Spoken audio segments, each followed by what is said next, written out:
Hey, everybody. I know it always takes a while, and I haven't been very active on here, so I doubt anyone will come see anyways. Maybe somebody's on YouTube and will see me popping up live to talk about time boxing. More likely, you'll be watching after the fact, which is fine. I mean, that's a good thing, I guess, right? But I I was thinking about it today when I was trying to get some things done on a deadline that were not my own volition, right? These were things that had to happen on somebody else's timeline.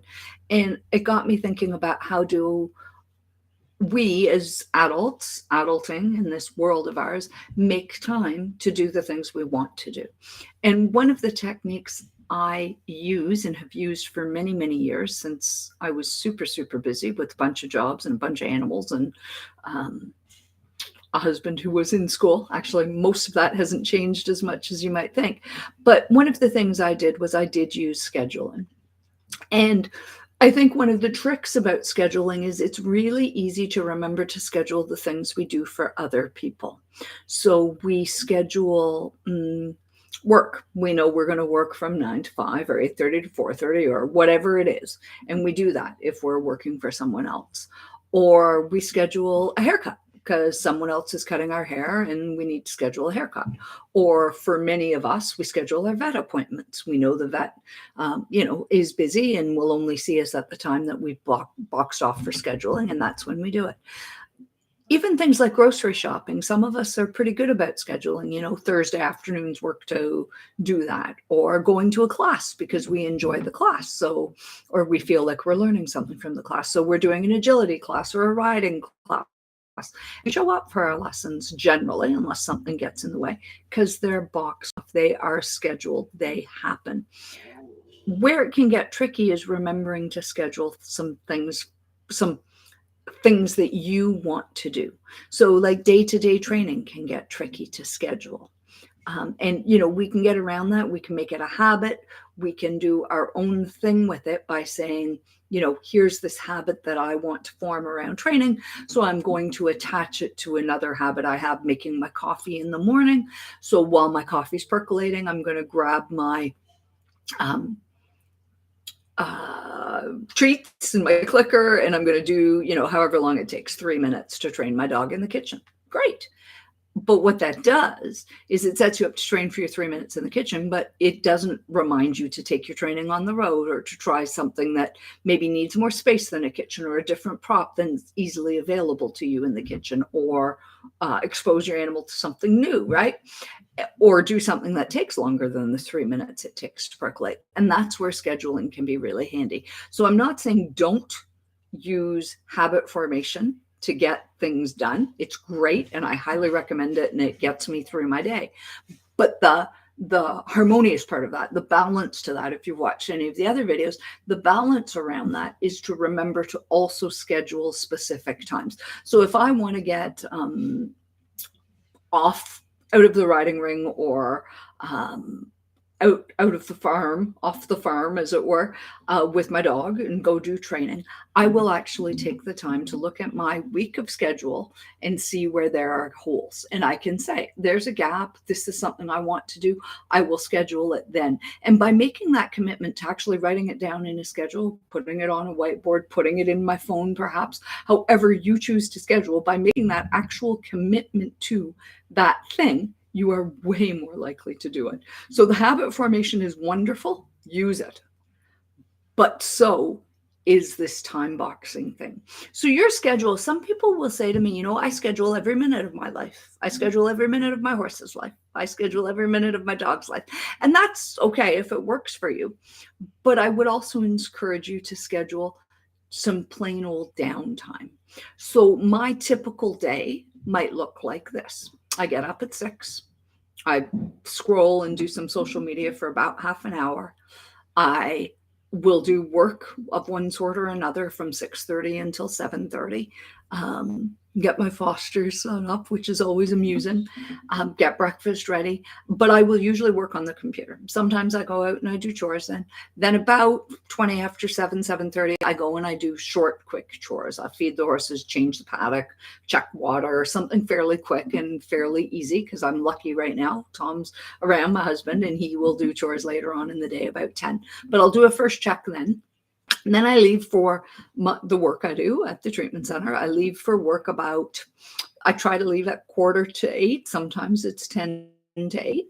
I get there. I have a break in the morning. I arrive, I check in, I drop our foster son off because that's where he is for his class. And then I will do more computer work, often related to the treatment center. Sometimes something else will come up. That's a time I find good time to check my emails and do those kinds of things.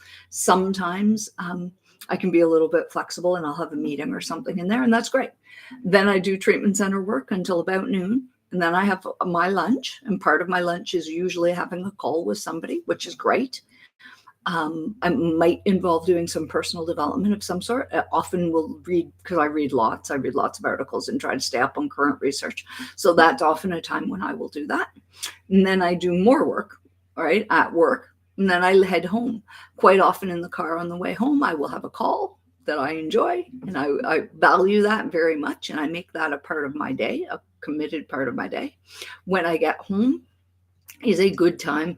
I go down and I bring in the horses and I will start dinner because they have feeds that I have to soak and stuff. I will start dinner for them, and then I'll come up and I'll do dinner for the humans, right? Often while dinner's cooking, I will do a little bit of dog training. I try to do a little bit of dog training then 3 out of 5 days is my goal. And then after dinner, I take some time. I actually unplug. I sit and usually watch Jeopardy for half an hour, or maybe I'll chat or play a game, Chinese checkers I like to play, or I'll draw, or I'll sketch, or I'll help with homework, or I'll pop up here, or I'll do a call, another one of my calls.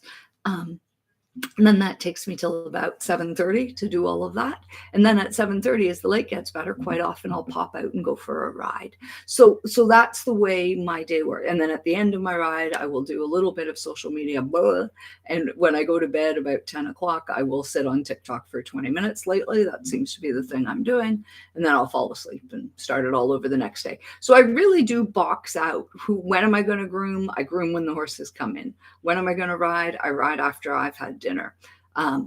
How am I turning in and out? Where's that fitting? When are the dogs getting their time? The more dogs I had, the more dogs in training I had, the more scheduled time they got. Mostly right now, right? Tom has Sam the Golden, but I'm mostly working with Yen, who's 10 and little, and she will work for, a little bit in the morning when I'm brushing my teeth. She likes to practice jumping on platforms and stuff. And then in the evening, I'll try to do a little bit of training. So some of that's habit, but some of it is also scheduled. I used to schedule doing a Zoom class that I really enjoyed on Wednesday nights. Lately, I have been finding that if she eats too many treats at that time of night, she gets me up in the middle of the night. And I honestly have just been too tired to want to get up in the middle of the night. So I've been avoiding them, which is too bad. So I might find an alternative to that. But I really I have brain time. I have physical work time. Oh, the light's doing weird things. And it's all set. But I do brain time, which is a sort of standard, like when am I going to do my emails and my course development and my teaching and those things? When am I going to do my calls? When am I going to do my work at the treatment center? How am I going to do these things? And I have a pretty clear, I could do a color-coded map of every day for you. And then on Sundays, I try really hard not to time box. I do my prep for the week, so I plan my week. And that includes things like thinking about what's going to be for dinner, thinking about if there are any changes to my master plan, reflecting on what happened the week before. My record keeping happens on a Sunday afternoon, and my planning forward happens on a Sunday afternoon usually. We go out for ice cream on Sunday afternoon, so I enjoy that too. So, we have these very routine and very structured things that allow us the flexibility to do the things that we want to do beyond that. So that's the way I use time boxing, and I hope it's helpful, but really make sure you're building in the breaks. So use it, try it, test it. Called scheduling or time boxing. Remember to schedule for yourself. Remember to not overschedule. Make sure if you do start to rely on a schedule for every minute of your day and it's working for you, great, but use that to make sure you're scheduling time to shower, to brush your teeth, to sit on mindlessly on TikTok or social media or whatever you want. Okay. Make sure that you're taking care of yourself through that process. All right. I'm sorry I've been remiss for a week. Well, more than that, month, I think I've been off. I will try to get back to this on Tuesdays or Wednesdays. Hopefully it'll work. I hope you are all well and take care of yourselves. Holler if you need. Bye for now.